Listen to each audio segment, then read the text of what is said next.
Hello everyone, welcome to Logic Medico. Today's interesting topic is thyroid cartilage. So this thyroid cartilage is the anterior view of the thyroid cartilage. This is the lateral view of the thyroid cartilage, and this is the posterior view of thyroid cartilage.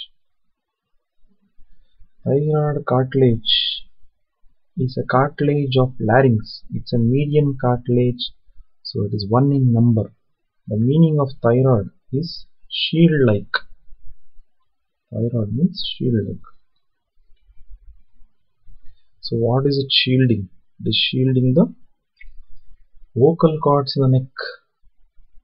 So it is acting like a shield in the head and neck region, especially for the vocal cords. So it is shielding here like this. This is thyroid cartilage.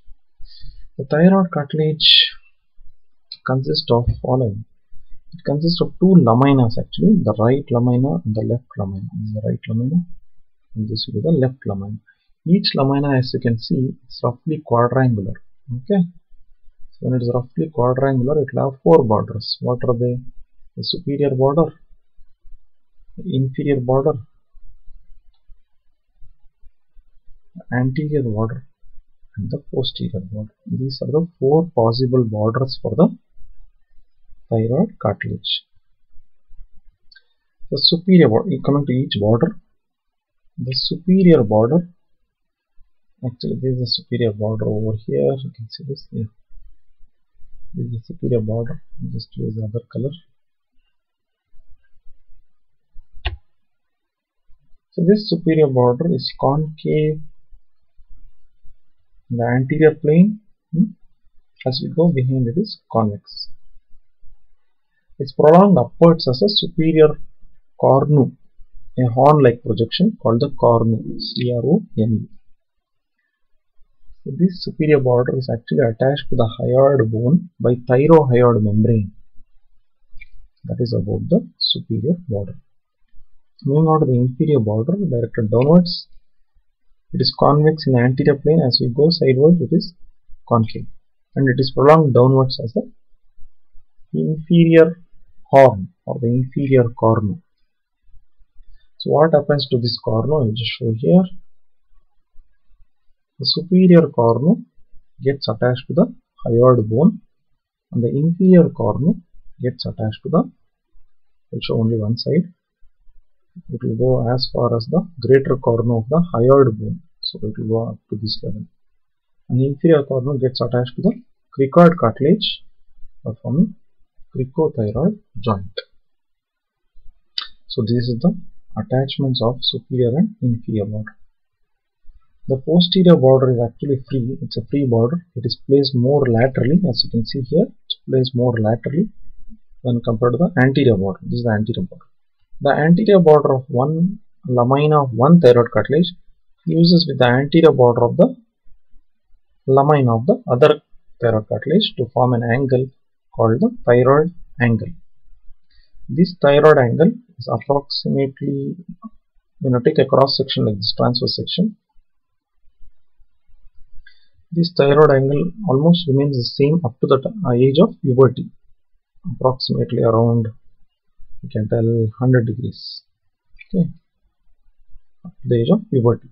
But after puberty, under the influence of male hormones, sex hormones, testosterone and dihydrotestosterone, this will become more acute. It becomes like 90 degree,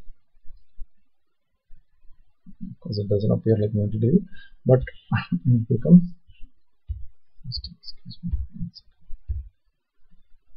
it becomes 90 degree in male. In female it becomes 120 degree. So it becomes obtuse in females, whereas in male it became acute. This difference in the thyroid angle contributes to the change of voice after puberty. We are able to recognize them as male and female. So that is the importance of thyroid angle. The anterior border of both the thyroid lamina makes to form the thyroid angle. The anterior border in the upper half, we can see it is notch is there, the superior thyroid notch. As we come down, the anterior border unites with one another to form the prominence called the Adam's apple or the laryngeal prominence. It is only in the lower half of the anterior border which results in this prominence. Then moving on to the next view, the lateral view, we can see the following things again. This is the anterior aspect, the posterior aspect. This is the superior cornu. I already told you it unites with the greater cornu of thyroid bone. And inferior cornu unites with the cricoid cartilage. Here, the superior border is connected to the thyroid cartilage is connected to the hyoid bone. Again, the superior border of hyoid bone by one membrane called as thyrohyoid membrane. This is the membrane. The superior border of cricoid cartilage is connected to the inferior border of thyroid cartilage by a membrane called cricothyroid membrane. So this is called cricothyroid membrane.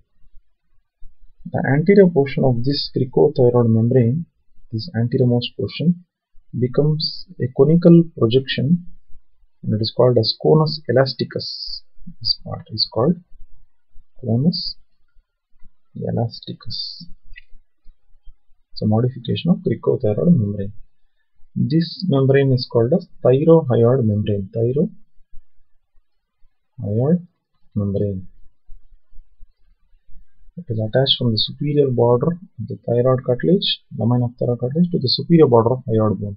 During the act of deglutition, the entire larynx along with thyroid cartilage will move upwards towards the hyoid bone. Actually, it moves underneath the hyoid bone. So therefore, hyoid bone is separated from this by a bursa, by a cushion called as hyoid bursa or subhyoid bursa, which allows the free movement of the entire larynx upwards. If you can swallow and see yourself in the mirror simultaneously, you can see in your throat something moves up and down. That is the larynx actually. Mainly the thyroid cartilage, you can see that in that movement. Coming to the posterior view, this you are seeing the inner surface of the thyroid angle, this inner aspect. You are seeing this aspect. Yeah, this aspect you are seeing. So this is a posterior view of thyroid cartilage. Here what we can see is the thyroid cartilage, the inner surface of the thyroid angle gives attachment to the stalk of the epiglottis. Like this one, epiglottis is there. Over here in the epiglottis, there will be a ligament attached to this. It's called thyroepiglottic ligament. Okay.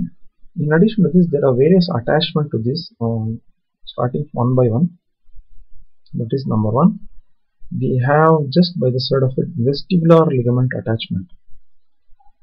Okay, in the inside of the vocal cord, inside of the thyroid cartilage, we have two shelf-like projections. I mean, two pair of shelves. These shelves are called vocal cords, which are the true vocal cord which will move to produce the voice. These are called as vestibular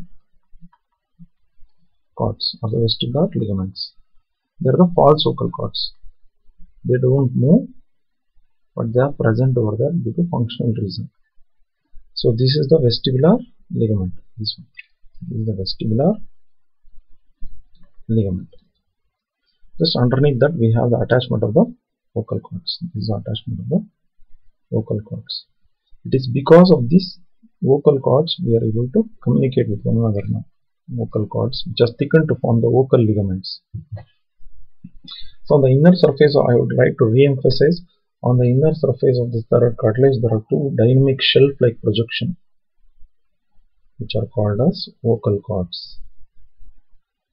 It is these vocal cords which the thyroid cartilage is shielding. We told in the beginning, the thyroid cartilage is shield-like. The vibration of these vocal cords, the movement of these vocal cords towards one another and away from one another, towards one another, adduction, away from one another, abduction. It is these movements of the vocal cords which we are able to produce voice from. Okay.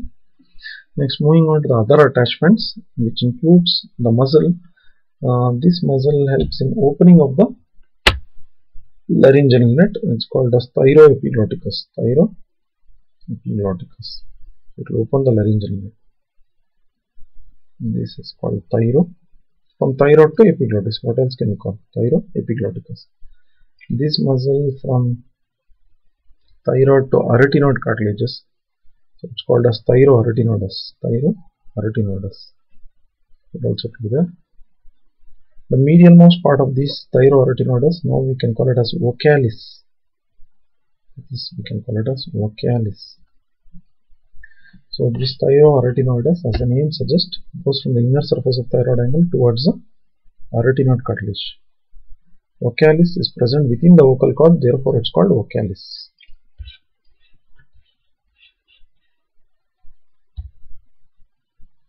So this vocalis is present within the vocal cords. When it is present within the vocal cords, the two dynamic shelf-like projections, then it will be called as vocalis, the detached part of thyroarytenoidus. In addition to this, the posterior free border, posterior free border of this thyroid cartilage is actually attached to the muscles of the pharynx. One of the muscle of the pharynx is beginning from the styloid process. Another muscle is beginning from the eustachian tube. One more muscle is beginning from the soft palate. So this is soft palate. Okay. So let us see what are the name of the muscles. The first muscle name is stylopharyngeus. It's called so because it's beginning from styloid process towards the pharynx. It's called as stylopharyngeus. The next muscle name here, salpingopharyngeus, from the eustachian tube. Salpingo. And the last muscle name is very simple, you have guessed by now, palatopharyngeus. So all these three muscles begin from some part, that is either the styloid process or the palate. So this is palatopharyngeus. So this begins from styloid process. This is stylopharyngeus. This begins from eustachian tube. The tube is also called salpingo. So salpingopharyngeus. This begins from soft palate. So we call it as palatopharyngeus. Ultimately, they are all attached to the posterior border of thyroid cartilage. When they are attached to the posterior border of thyroid cartilage, it will elevate this thyroid cartilage during the act of deglutition, thereby preventing the food or the liquid from entering into the larynx. So these vertical muscles of the pharynx help in deglutition and protection of laryngeal cavity. So in summary, thyroid cartilage is a very important cartilage of the larynx. It's a hyaline cartilage.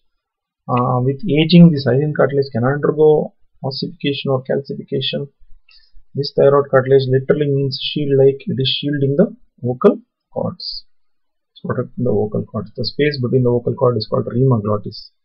The vocal cord can get abducted, adducted, it can get tensed and relaxed, thereby producing different voice modulation. This thyroid cartilage, each thyroid cartilage is having a lamina. Lamina have got superior, inferior, anterior and posterior border, and these are the attachments of thyroid cartilage. This is about thyroid cartilage in detail. Thank you for watching and learning from Logic Medico. Don't forget to press the thumbs up icon. And if you're new to our channel, kindly consider subscribing to our channel. Thank you. Have a good day. Bye.